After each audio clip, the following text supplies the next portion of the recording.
Appreciate you guys coming out. Just a little let you know kind of where we are. We're in the middle of week 8 right now, and today, like I was telling him after, today's our 22nd lift.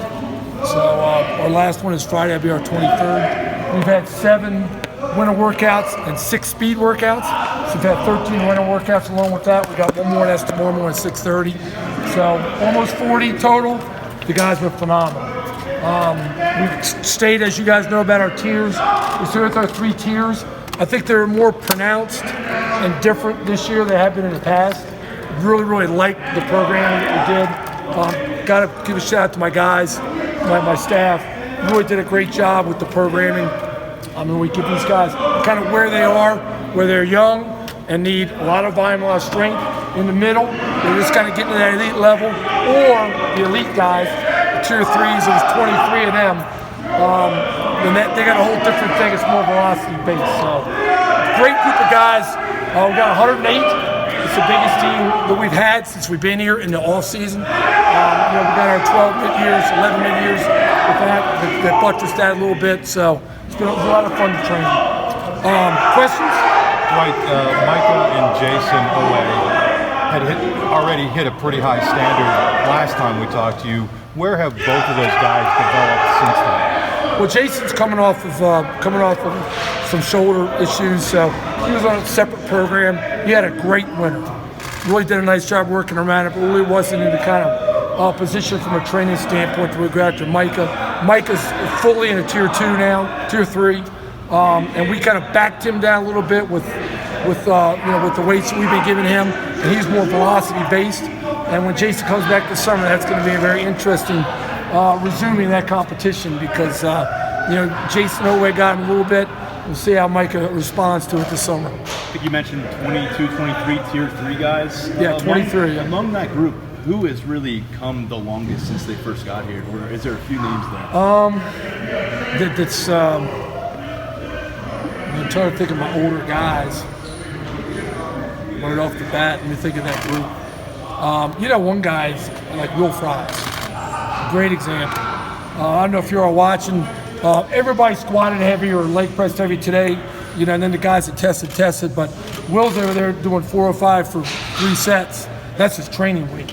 So he's a guy that came in, running a 5.5, not very strong. He's in his 5th year and just done a tremendous job, building his body up and really getting himself in the position to be an elite player for us at right tackle. What have you learned about those mid-year guys that you mentioned so far, and have any of them surprised you with where they came in? So far, they've been a great group. They're very attentive. They're locked in. They're young. They're raw in some ways, mostly physical movement more than strength and weight training. But really impressed. Keandre Lambert's been really good. Not only was he putting up good numbers, he came in, he was benching 230. He did 280. So he's gone up 45 pounds in 7.5 weeks, which is pretty darn impressive. So I'm really impressed with his movement. Very explosive horizontally, vertically.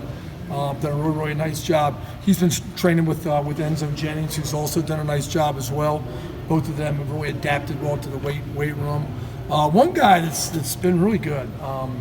He's a joy to work with, and he's just a grinder. Is Nick Dawkins. Really done a nice job, and he's a low-key guy. But he just brings it every day. Started out, with a lot of work to do, and the improvement he's made in 7.5 weeks has been phenomenal. And he's a little bit of the very low-key leader of that group. Very mature kid. We're really impressed to have him as well. So that's kind of a little bit of the run. They're all done a really good job though. Who are some of the top testers in the different categories? Like who has the best squat, the best? We've had some good ones. We had some good ones yesterday. Saquon's not gonna be real happy, but Antonio Shelton took his all-time record down to bench. He got 465, so that was impressive to see him do that. And Antonio is strong. He's really done a great job. I'm really impressed with him. Micah finally got sole possession of the power clean for the linebackers. At 375. Went for 385 a couple of times. I thought he had it, so he continues to build on his vertical explosion weight. And then Des Holmes, another guy that's he took the O-line record with 375. He did a really nice job. So those are guys that really stood out in that area. Other guys, Caden Wallace and Who else did? Fred Hansard both got 400 on the bench. Journey Brown at 211 pounds got 395, and he was kind of broken-hearted. He couldn't get 400, but that's a darn good bench press, almost a double body weight bench press for one of our tailbacks. He did a really good job. Akeem Beeman's another guy. It's a young guy. It's only really been here for, 9 months? He got 395 as well, so he's going to be a force to be reckoned with as well. Dwight, what has Pat Fryermuth been able to do since he got here? And Gitsicki was a pretty fantastic athlete. How does he measure up, and how far has he come since he's gotten here? Pat's phenomenal. He's a different kind of guy than Mike. He's been phenomenal. He's really come on. He got 380 in the bench yesterday. He's clean 350. He's squatting about 540, I believe, right now. So Pat's, whereas Mike, and I love Mike. Mike was a tremendous asset to our program, not only playing, but as a leader, as a person. Pat's more of a blue-collar grinder. I mean, he's just in here every day just grinding. Positive attitude, great work ethic, great leadership ability. Very into the team, into helping whoever he can. Not that Mike wasn't, but I think that's kind of what Pat really brings. Very grounded, very good in school. So he's been a really good positive overall, influence on the entire team, and very, very respected. Very respected. So, and he's driven. He's always been driven. He's always wanted to be great, but right now, he kind of tasted that success last year, and he's not a guy to be content on his laurels at all. Going off of Pat's presence, I'm guessing you can kind of see some ascending leaders here in the winter that's going to translate on the field. Anybody who's maybe second, third year that they're more vocal, or just the way they carry themselves that really stands out? One guy in his third year is Castro Fields. He's kind of starting to ascend a little bit. You kind of see that presence with him. PJ Mustafa is a guy that, he's one of the hardest workers on the team, and really done a nice job with presence, but also there's a vocality, but also a presence to him as well. So he's done a really nice job. Journey's done a good job. Journey now, starting his fourth year, another guy's a little bit older, but kind of getting his confidence now, feels really good about it, really excited about the year coming up, has been training really hard. Trying to think of guys' other positions. Obviously, we know that Jesse and Mike are, they're joined at the hip, and they're always a really strong presence, everywhere we go as well. Trying to think of anybody else. The other guy's done pretty well is Jaquan Brisker for a new guy. JUCO transfer from Lackawanna, incredibly hard worker, very driven to be successful. How about Adiza Isaac? He told us at the bowl game how he's kind of put on weight. How has he kind of progressed from that? Adiza's like 257 right now, so he looks like a different person. And what Even was he though when he did he the got bowl here? game, he was like 228 when he got here, so he's gained almost 30 pounds. And he was a mid-year, so it's been 14 months now, but you don't see that too much. Him and Brenton Strange, the two guys, Brenton's put on like 35 pounds as well at tight end. Really miraculous gains for a long year, And, both of them doing great. We got really high expectations of them in spring ball. Where's Brenton now? Brenton's was 246 today when he weighed in, and he was 207, 208, something like that. Dwight, how important is it for the quarterbacks to have a strong program, given the way that they've been used the past couple of years as runners? Sean was used to run a lot. Will was used to run a lot. What are you trying to do with them to get them ready for the rigors of the season? It's kind of ironic you ask that because those two guys are phenomenal. We haven't even mentioned them yet, and they're right at the top of any list we talk about. They tested for the last time in their career this week. I'm done testing. They're both strong as oxes. Will cleaned 340 yesterday. Sean benched 350 yesterday. At this point, I've got them exactly where I want them. I think physically as a presence, they do fit that true running back, quarterback model that we really try to produce from that position. And they're very well prepared. So right now, I'm not going to back off.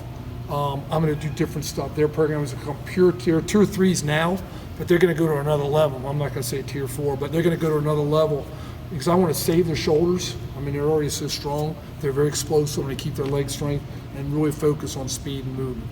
And you guys see them running around. I mean, they're both, mid 4.5, low 4.6 guys. So it's great having two guys like that at that position that take the approach and have the preparation that they have. You talk about guys that have gained a lot of weight, gained a lot of mass quickly. Is there like an acclimatization period where you have to learn how to reuse your body, or is that a part of the training process? Not really, because that used to happen with the linemen a lot. When they come in at 275 and you throw all the weight on them and they're 310 in a year, we just don't do that anymore. I mean, one, we're recruiting. Look at the size of the guys we're recruiting. I mean, this is by far the biggest lines we've ever had here, on offense. But right now, we're bringing them in bigger. But even if we don't, a guy like Effner, who's almost 300 now, and he came in at like 268, we take our time. We don't want to add mass if it's not going to be lean mass. That's one thing that Kayla Martin's done a great job helping us with, is really making sure that we might be a little bit slower in getting that weight on them, but we're going to make sure it's good weight and really don't compromise that movement capability. So there's really no transition into it. If anything, as they get stronger and stronger, even though they get heavier, they actually move better. Dwight, you've mentioned. Go ahead, Ben. Is there something you want to get done in the next 5 years with the strength program, or is it about sustaining the number of guys that you put into that tier 300 regular basis? We always want to grow.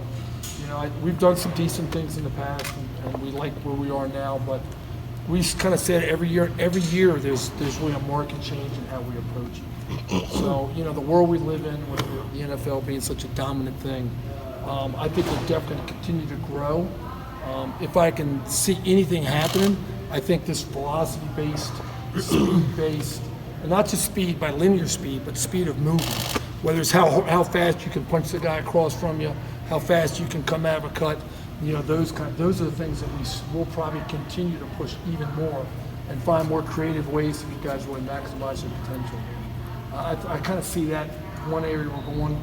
And then the second thing is that we're just learning more about it. And Josh Nelson's done an incredible job here, our sports scientist. But giving them this heavy workload and being able to get them to recover in a shorter period of time so you can do it again.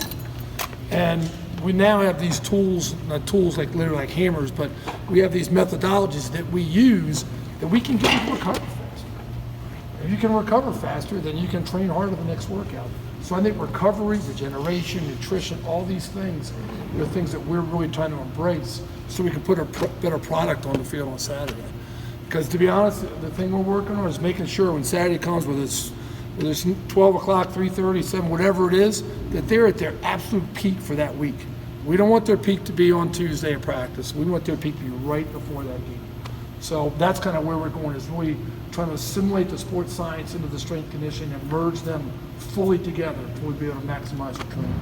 Last one, Josh. Dwight, Journey Brown is kind of known for his speed. He's beating Saquon now on the big board, but you mentioned him twice when talking about his strength.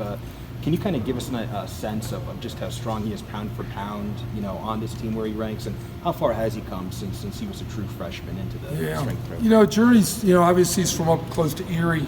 Didn't have much of a training background. He's been a little bit like PJ in that he's been very blue collar.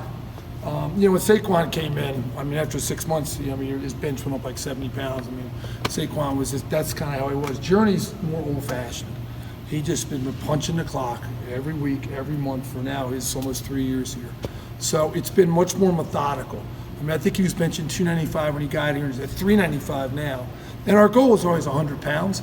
But here we got 100 pounds out of him, and he hadn't even been here 3 years yet. So I think that he squats over 500 pounds now. He was not a great squatter before. He didn't have the flexibility or the strength in his legs. So I think that just his patience, his consistency of just coming in every day and working hard is really starting to pay the dividends for him. And that's a great room. Well, that's a great room. We're really pleased with that room. Not only are they all hard workers, they're all very gifted. And they all kind of take that same approach. And that's a little bit of a gift from Saquon. Saquon really that was the culture he tried to provide in that room. And then Miles did a really, really nice job, doing it his 1 year where he was kind of the guy. And now Journey's kind of picked up that mantle. And then you kind of see Noah Kane and, and Devin Ford and, Keziah Holmes all kind of taken into this same thing. It's a very blue-collar, hard-working, no mess-around type mentality from that room. And that's kind of what you want from the running backs. So Journey's been great, and he's now the leader of the pack in that room. Okay? Thank you.